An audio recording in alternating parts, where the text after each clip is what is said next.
Haiti borders with the Dominican. Her name is Serena Buffalino. They call her Mrs. B, and her class always begins with a pledge. Something local, something global.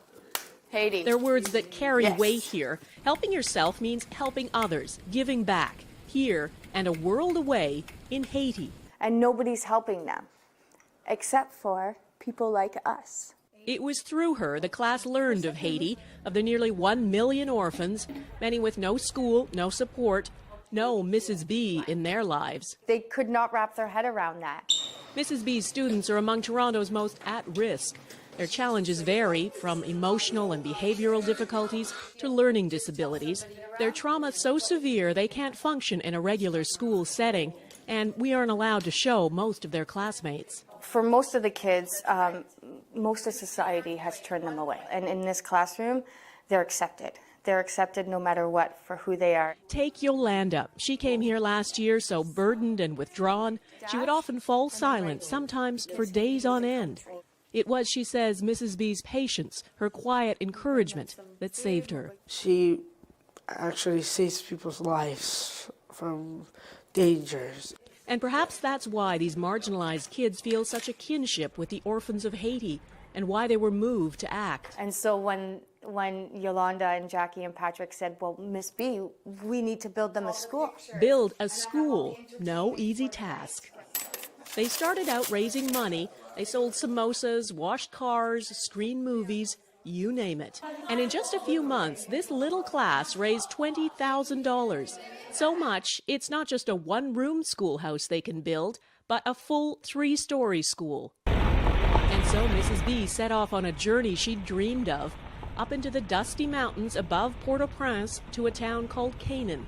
It's home to thousands of earthquake refugees who live with no running water, no electricity, and no school, until now. The first step was a temporary school. It's up and running. 53 students already in uniform. The permanent school for 250 is growing from its foundations. It makes me want to cry because she just makes me feel so awed, and I'm very proud of her. All of this because of a handful of students back in Canada, and Mrs. B, the teacher who believed in them. These are for you. At another fundraiser, a special tribute to the students, accepted by someone who, without Mrs. B, might not be here. They believe in me and I believe in them, and together we not only change our lives, but we change the world around us. For inspiring great things and seeing the potential in everyone, Serena Buffalino is this week's Everyday Hero. This is the reason why I do what I do, is because of Yolanda and all the...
Good morning.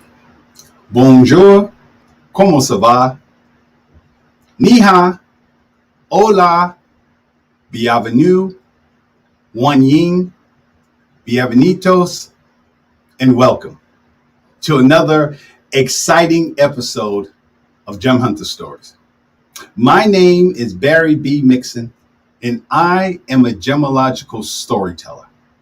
And each and every week, I have the distinct honor and pleasure of taking you on a journey to places that you've never been before, to stories that you've never heard before. Each week, I have the amazing opportunity to take you on an adventure into the art, science, history, and magic of gemstones, precious metals, and fine jewelry. The whole history of mankind revolves around gemstones and precious metals. When you think about it, from the beginning of humankind, gemstones were there. Gemstones are almost like a witness to the whole evolution of human existence. Civilizations have been created and destroyed. Riches, continents have been discovered.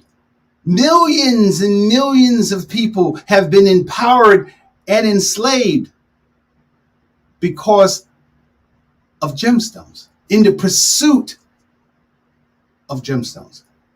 So my hope is that you hear a story that moves you, that inspires you.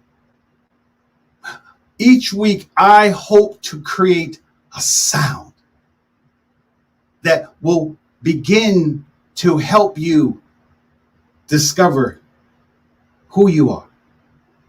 I hope that you hear something today or to next week or the week after that you can use as a template, as an inception point, and as a bridge to help you discover the value of your own stories, of who you are, and the people that you love and the people that are around you. They're all stories.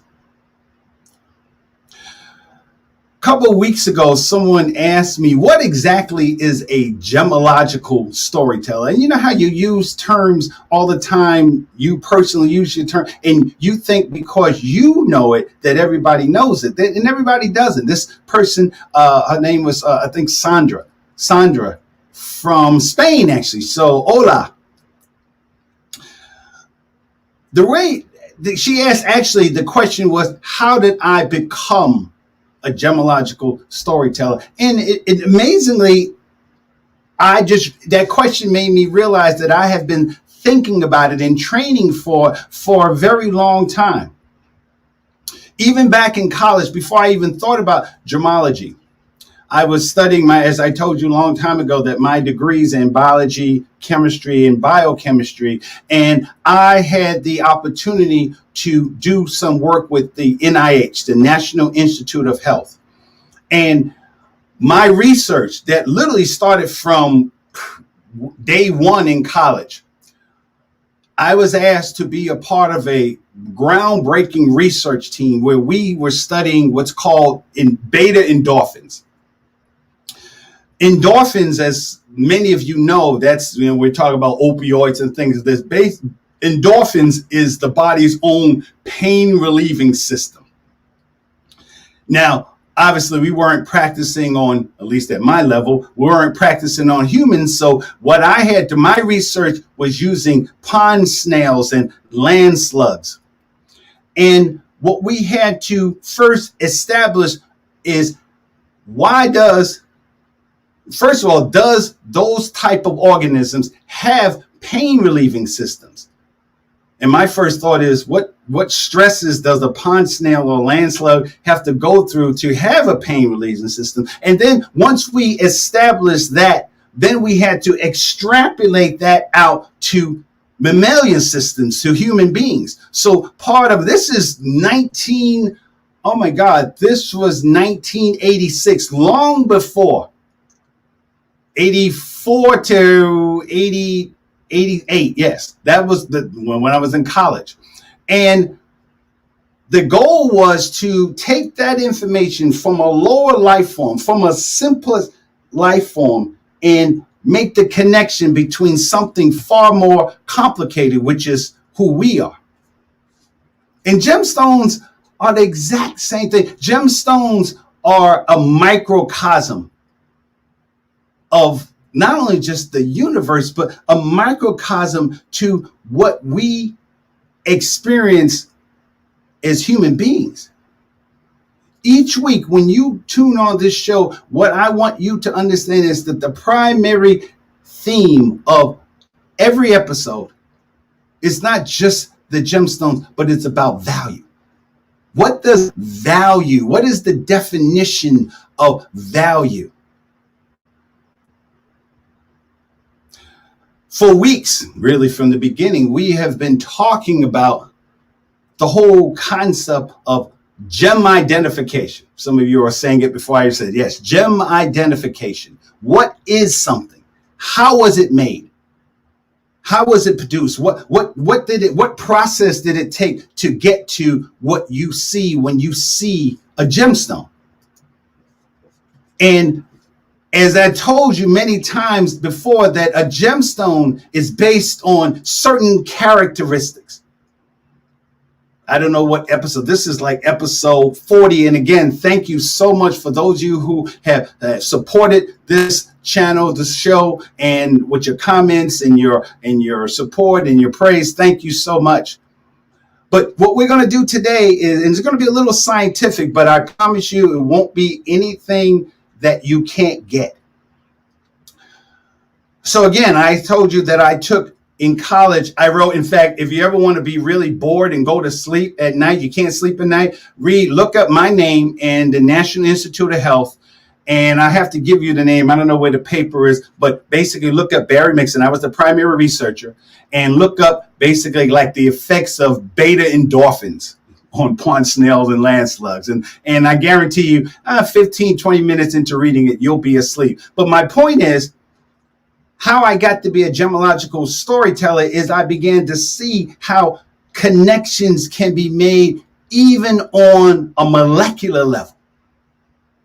So when you look at a gemstone, those of you know from last month, this is a spectacular Burmese ruby, valued at $30 million, one of the highest prices ever paid for a colored gemstone. And we talked about the characteristics. What makes a gemstone a gemstone? Rarity, beauty, durability, desirability, and of course, value. And what I showed you is how so many of those characteristics, so many of those concepts that I study, and those of us who are studying gemology, especially if you start doing appraising, gemological appraising, you have to understand those characteristics in order to understand the story. You have to understand the story before you understand the value. Nothing has value without a story. If I was just to look at this ring, this beautiful ruby, sure, I would like it and go, oh, that's pretty, that's gorgeous. How much did it cost? And if someone told me 18, 20 years ago that this ring cost $30 million, I'm like, boy, please, $30 million for a ring? For a ring, $30 million. But because I understand the story, because I understand, I've come to learn what it takes to make a ruby. What is the molecular structure of a ruby? Aluminum oxide with a hint of chromium. And the reason why that's important is because when you understand that aluminum oxide is one of the most, aluminum and oxygen is one of the most abundant elements on Earth. If you follow that up with a feldspar, you would literally have You would literally, if you put silicon, you would have one of the most abundant elements on Earth. So aluminum oxide is special when you understand how abundant those elements are. Here, out of all the elements, that we have a few elements, aluminum and oxide, that came together. This is what aluminum oxide looks like before it has a hint of chromium. Just that little piece, a colorless corundum. That's what it is. But the thing that makes it valuable is the hint. In fact, I was at a party once, and I was with a young lady, and we was at dinner, and in this, it was kind of a high-end restaurant, and I was talking about gemstones.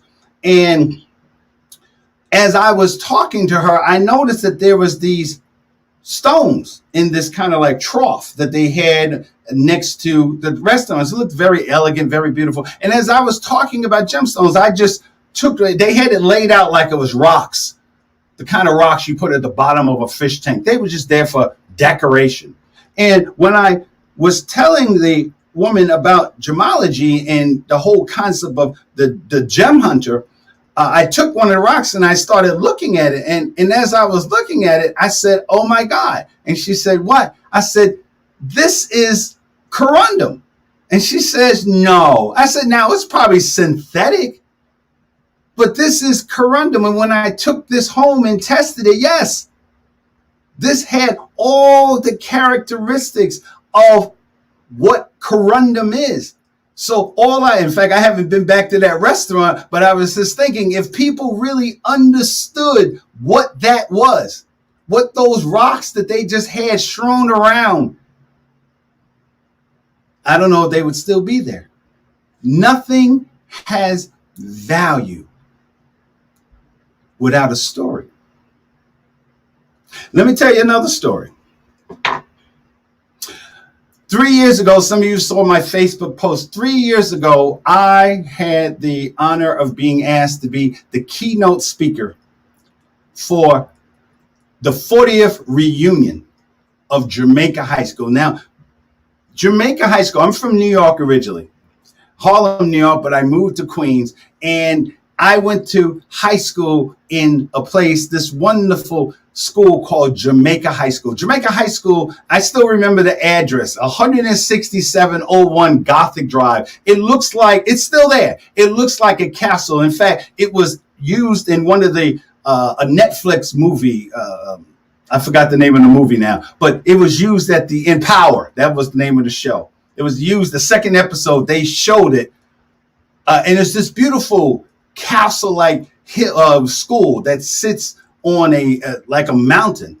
You had to literally walk up. And so I was invited to be the keynote speaker at this 40th reunion. And the guests, I was considered one of the guests there, but the special guest was Bob Beamon, Robert Bob Beamon. And for those of you who don't know, Robert Beamon, who was a graduate of Jamaica High School, we had all heard about him, but Bob Beamon was the 1968 gold medal champion in the Mexico City Summer Olympics. Bob Beamon. So when I was asked to be the keynote speaker, excuse me, something's in my eye. When I was asked to be the keynote speaker, I knew I had to create something that was around the whole concept of what Bob Beamon was. So I told a story, and I told about how Bob Beamon really didn't even have a proper education. Bob Beamon almost didn't get to the Olympics or get to college because he was almost functionally illiterate. He went from school to school, and someone took him on, and that's how he wound up coming to Jamaica High School. Because Jamaica High School back in the day was the neighborhood high school in the whole country. Francis Ford Coppola graduated from Jamaica High School. Imani, I forgot his last name. He's on MSNBC. He graduated. He works for I think the Wall Street Journal or New York Times. Lots of people graduated, famous people who graduated from Jamaica High School. Jamaica High School was the school, and he graduated from that school, won the gold medal in 1968. So fast forward to the day of the event. So I come in and I'm coming in looking like I got my whole James Bond look going on. I got my, tuxedo and everything else. Boom. And they tell me to go in there and find a table. So I found the table that I wanted that was close to the podium so I wouldn't have to walk that far when I spoke. And here comes a man to the table. The man was an elderly gentleman, an older gentleman, I should say. And he had on like a Hawaiian shirt and one of those stovetop type of hats. And this was a black tie affair. And my first thought was, who is this guy? Like, why would this guy come to a black tie event looking like this? This must be someone's father. This must be someone who they just brought along. And he asked me, was anybody sitting there? I was like, no, you can go ahead and sit there, kind of looking down. Well, yeah, you can sit there. And I decided to move because I said, I don't want to sit next to this guy. I'm Barry Mixon, that kind of thing. So I move off to a table and the event goes on and they were announcing different people who had graduated, different events, things like this, different awards, and they got you. So now allow me to introduce you to our special guest. And they go on talking about Bob Beamon and what he did and what he accomplished. And I'm looking around for him because the whole time I'm looking at who Bob Beamon is. Where is this guy? When you look at Olympics.org, look up the name Bob Beamon, and in there, not my description, their description, Olympics.org, the website for the whole history of the Olympics. And when you look up Bob Beamon, it literally says that he is one of, if not the greatest Olympian of all time. What Bob Beamon did, for those of you who don't know, Bob Beamon was a long jumper. Bob Beamon jumped 29 feet, 2.5 inches, one jump, his first jump. In fact, he was so awesome, he had to train himself right then to jump further back from the starting line because he was disqualifying. In fact, that was his own. If he missed that jump, he already missed 2 jumps. He faltered on 2 jumps. This was the jump. So he took a few steps back when he began his leap, and he jumped 29 feet, 2.5 inches. It was such an awesome feat that they coined the word for him called Beamon-esque. Beamon-esque, meaning, and when you look up that word, it means a feat that's so beyond anything that even can be conceived that a human being can do. That's what he did. He jumped so far that the tracking device that they used to track how far the athletes had jumped went off the rail. This is that guy that they were announcing. Allow us to introduce Mr. Robert Bob Beamon. And I'm still looking like, where is he? And guess who he was? He was the guy that I said I didn't want to sit next to. This is Mr. Robert Bob Beamon. And the thing about that is that he received a proclamation from the state of New York announcing what he did in honor of all he did. And after first of all, I'm feeling really, really stupid because I'm sitting in next to the greatest Olympian of all time. And because of the way he looked, I had no concept of his value. And because I didn't know his story, I didn't know his value. So imagine my unbelievable surprise and honor for them, the state senator of New York, to not only present Bob Beamon with a proclamation from the state of New York. They saw because you had to give a whole bio. They saw my bio, they interviewed me, and they determined that I too should receive a proclamation from the state of New York. And I hadn't been back in New York in 40 years. 40 years because of all the things that I had gone through. I didn't really even remember high school. But here I am standing next to the greatest Olympian of all times. And I say all that to say that every concept that I talk about on this show that are gemological concepts can easily, the analogy can be easily made to us as human beings. Easy. So again, as I say time and time again, you can't just look at a gemstone and understand its value. You can't just look at a gemstone and understand how rare it is until you understand the story. Then you don't know its value. So in answer to the question, how did I become a gemological storyteller? Every time I've been studying gemology from the Gemological Institute of America, from the Gemological Association of Great Britain, and now I'm continuing my education at the International School of Gemology, which, let me correct the grievous error that I made before. The owner and president of that school is named Robert James. I don't know why I said Robert Jones before, but his name is Robert James. Robert James, the president of the International School of Gemology, is the man when it comes to gemology. So thank you if you're on this show. Again, I apologize for making that mistake. But I had known of Robert James for years before. At least I saw his posts and different things that he had written, but I never really even put together that the Robert James that I was working with at ISG was the Robert James that I had been reading about since 2004 when I first started gemology. Gem identification. In the past episodes, we've been talking about things like clarity. What is clarity?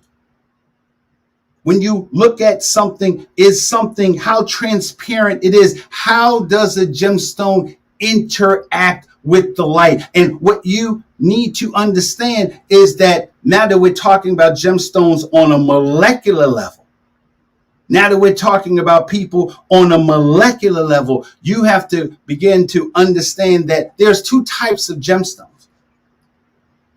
There are gemstones that are called allochromatic.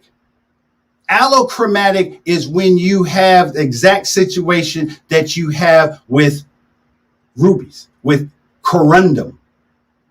The basic molecular structure of corundum is aluminum oxide. And then within that basic structure of aluminum oxide, you have a hint, just a few molecules. For every 1,000 aluminum oxide molecules, you may have 1 or 2 chromium molecules, which gives it that red color. This is what corundum looks like without that chromium. And this is what it looks like with that chromium. So when you think about people, you think about people that may or may not have come from the best environments, but because they was put into an environment where something else existed. I came from the ghetto, from the inner city. I was one of the first people to get food stamps. That's how old I am. I remember sitting on radiators. I remember being in New York back in the 60s where rats were like this big. But it's those things, those in gemological terms, those are called inclusions. And some people look at inclusions as a bad thing. No. The definition of an inclusion is a impurity. But it's in many cases, those impurities is what makes the gemstone what it is. This gemstone looks like this because of something from the outside. So an allochromatic gemstone, which there are many, or is a gemstone that has a basic molecular structure. Ruby has the aluminum oxide. We as human beings are human beings. And it's those inclusions, it's those things from the outside that we bring in is what makes it what it is. That's allochromatic. Then you also have gemstones that are different. You have gemstones that basically what they are is what they are. And peridot is one of those gemstones. Peridot is a gemstone that literally is green because of its molecular structure. Before we go into it, there are 8 what's called coloring elements.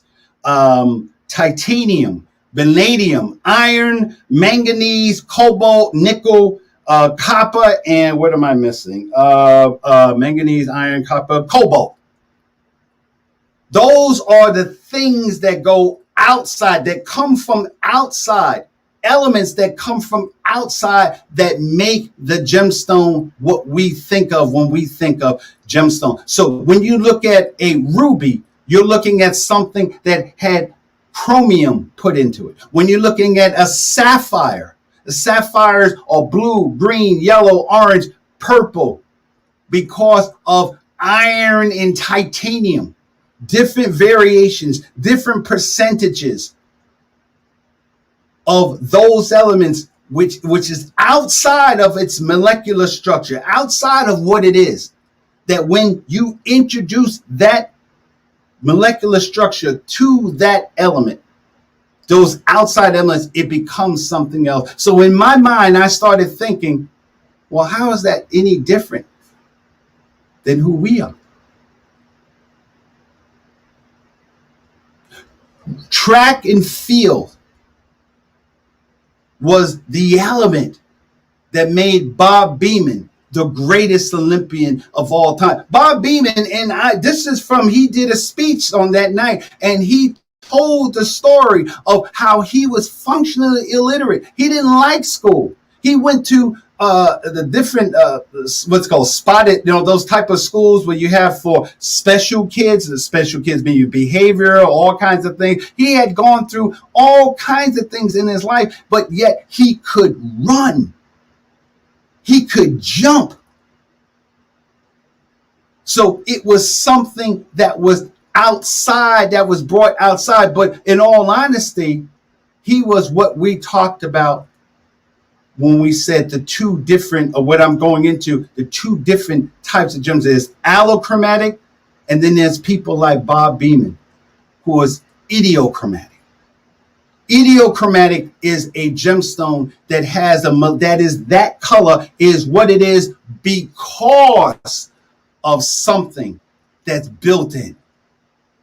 That's built into what it is. It is what it is. And peridot is green. It is and shall always be green because of iron that's built into the molecular structure.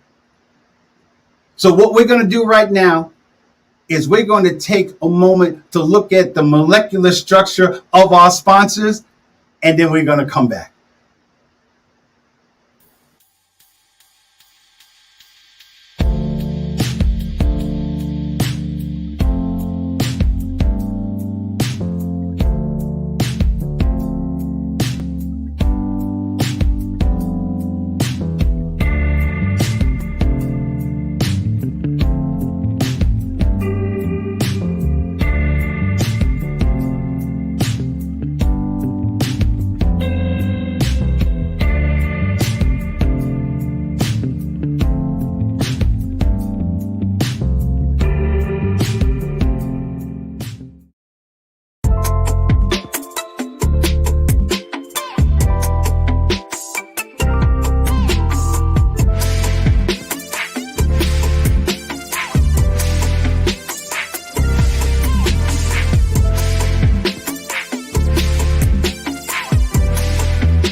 All right, we're back. And we are talking about peridot. Peridot, and first of all, happy birthday to all of you who are born in August. All my August people who were born, this is your gemstone, peridot. Peridot was called, which is a beautiful green stone, which has been around for over 4,000 years. This is peridot. Peridot has a molecular structure of magnesium aluminum silicate. That's what peridot is. The molecular structure of peridot is this. Peridot has been around for thousands, as I said, 4,000 years. In fact, many people believe that it is peridot and not emeralds that was Cleopatra's favorite. Peridot was called the gemstone of the sun. Now, to show you where the science and the metaphysics come together is when you think about going back to 7th or 8th grade science. Where does all the energy of the solar system, of the universe, come from? It comes from the sun. And as the rays of energy that come, all life comes from that.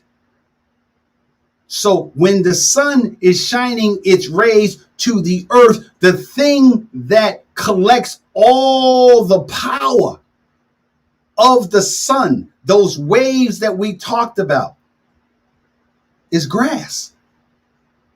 Are trees, are plants. So when you look at peridot and you see the beautiful green grass-like color, then you can begin to understand why ancient people who did not have the scientific background and understanding of peridot like we do today, you can understand that they would equate that green color to the sun. In fact, the metaphysics of the power of peridot is that it is the gemstone of abundance. It's the gemstone of abundance. So here he is. Here is the molecular structure of peridot. Magnesium, silicon oxide. There you go. No, sorry, excuse me. Magnesium iron silicate. Magnesium iron silicate is what makes a peridot. And it's not as popular today as it was. It's considered a semi-precious stone, but in the 18 and 1900s, peridot was the stone. And 4,000 years ago, peridot, which was often confused with emeralds, was highly valued. And what peridot is, and this is what I see in regards to the relationship, peridot is idiochromatic. That means that a peridot, as I said before the break, peridot is green because of iron. The iron, and not iron from the outside like it is for sapphire or corundum, but the iron is built in. It's built into what it is. Peridot is one of those few gemstones that doesn't have to be treated. When you see peridot, what you see is what you get. This is peridot. You just have to cut it. You just have to fasten it. You do not have to heat it. You do not have to treat it. It is what it is. That is what it means when something is idiochromatic. So how does that relate to us as human beings? All of us know someone in their lives that is who they are. All of us have had at least one teacher that when they taught you something, you know that they weren't just teaching because it was a job. They were teaching because they were born to do this. This is what they decided. People who are firemen and teachers and business moms, they are moms. Those of us who have wonderful moms, that they remember their moms with just so much reverence, because their mom was the kind of mom, they just didn't have a baby. They had you, and they dedicated their lives to you because they said, and if you asked them, they said, I am your mother because that is what God made me to be, your mom. That's idiochromatic. Yes, it is possible to learn the skills to be a mom. Yes, it is possible to learn the skills to be a fireman or a teacher or a police officer or a doctor. But there are those of us, those few of us, who when we came in existence, there was something special about us that everyone around us could see, that this was what you were meant to be. In my Facebook post, I put a comment about Simone Biles.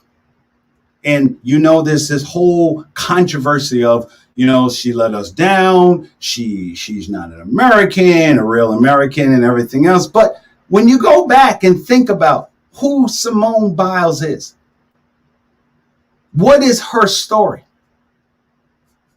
When you look at Simone Biles and what she does, I can guarantee that everybody watching this show today, everybody can't do this.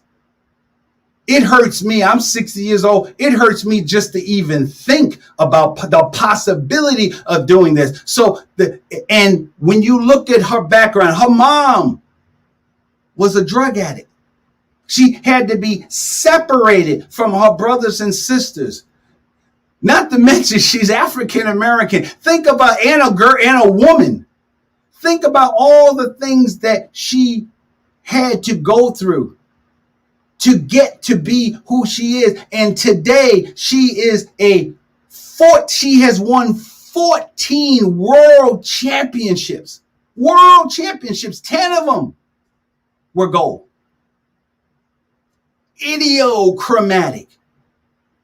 You could no sooner take gymnastics away from her than you could take music from Mozart. When you think about that scene in Amadeus where Mozart talked about when Salieri talked about Mozart's music, what did he say? That it was a sound that he had never heard, filled with so much glory, so much power,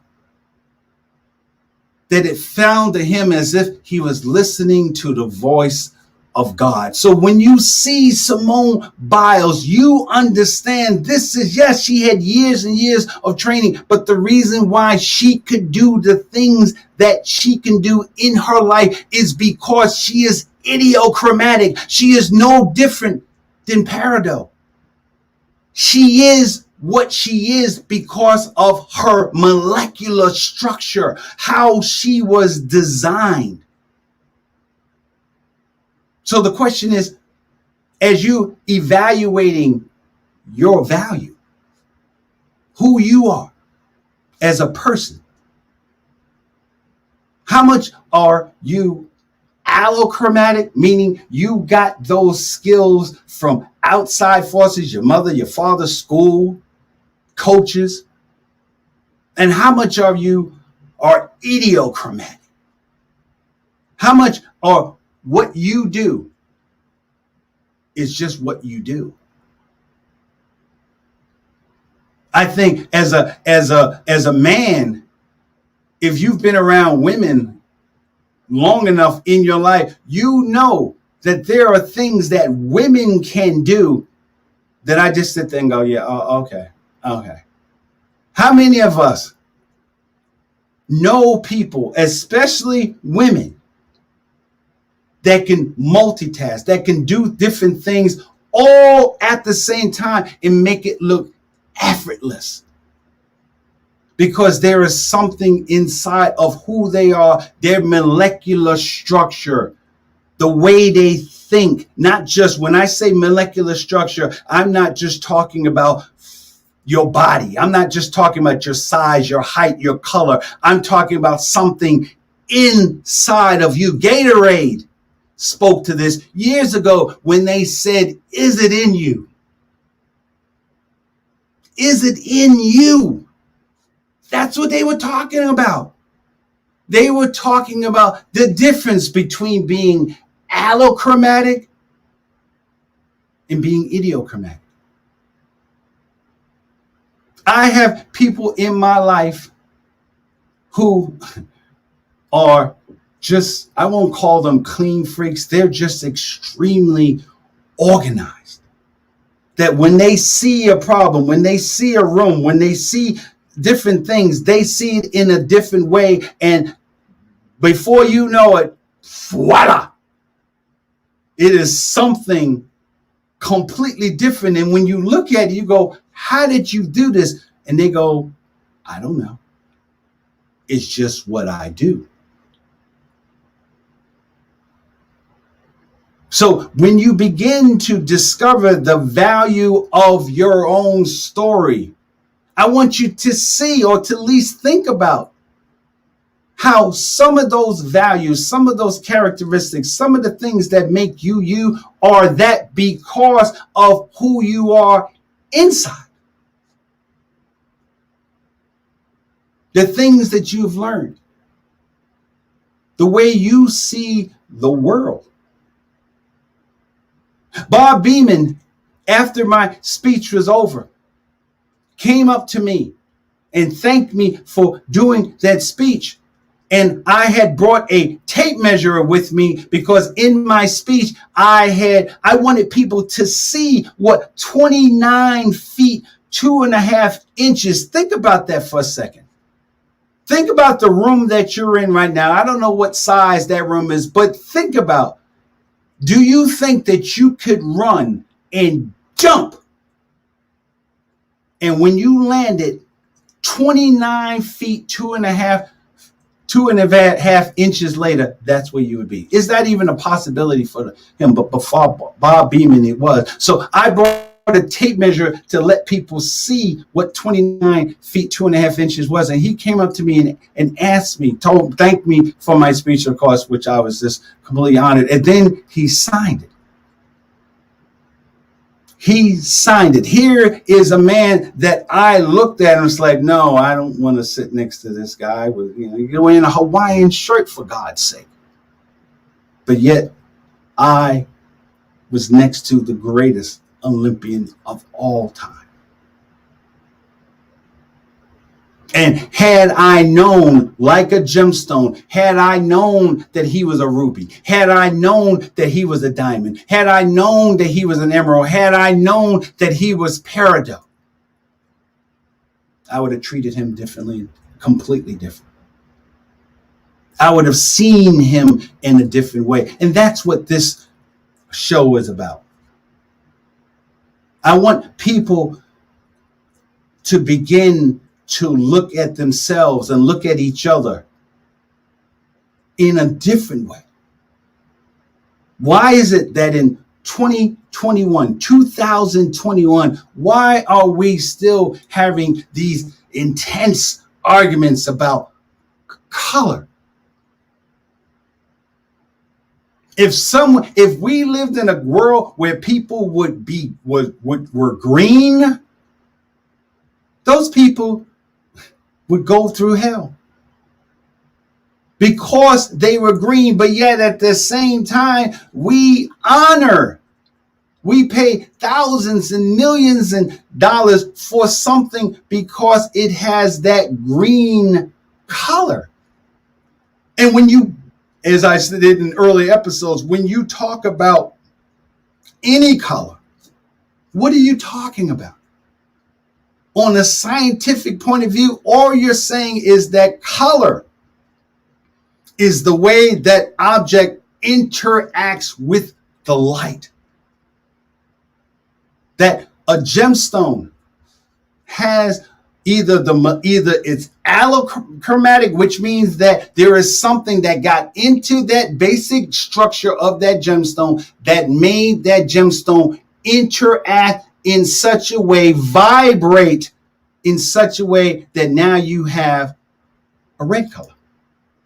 Now it's considered a ruby. So all the colors that are contained in visible light of the whole spectrum, not of Illinois, not of China, not of Texas. The electromagnetic spectrum exists in the universe. If we was on Jupiter, if we was on Pluto, if we was on Mercury, and of course, if you didn't get incinerated instantly, but if you somehow survived that, that color would exist because color is a universal, is a truly universal concept. So why should people be valued differently because of color? Color has no indication of what it is. As I told you last episode, if you look at this and you didn't know what this is it spinel? Is it a tourmaline? Is it well, I can't say a red sapphire, because if it was a red sapphire, it would be what? A ruby. What is it? When you look at peridot, are you looking at emerald? Are you looking at some type of garnet?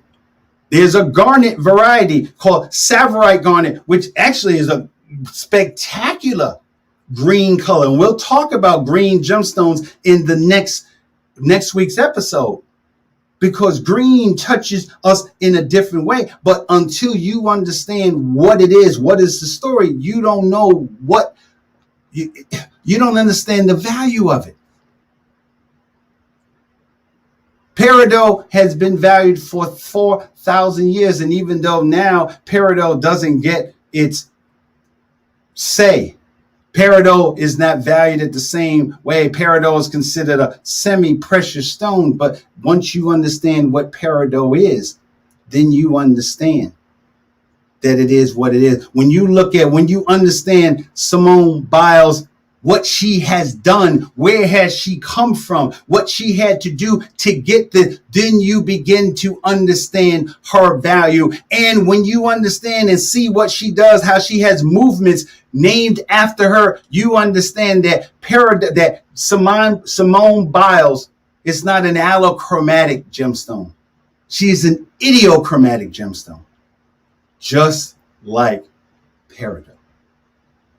So I hope you enjoyed this episode today. I hope that it begins to make you think differently about yourself and everything around you, the world around you. And as always, until we see each other next time, take a moment to look at your friends, look at yourself, look at the loved ones, and help and discover the value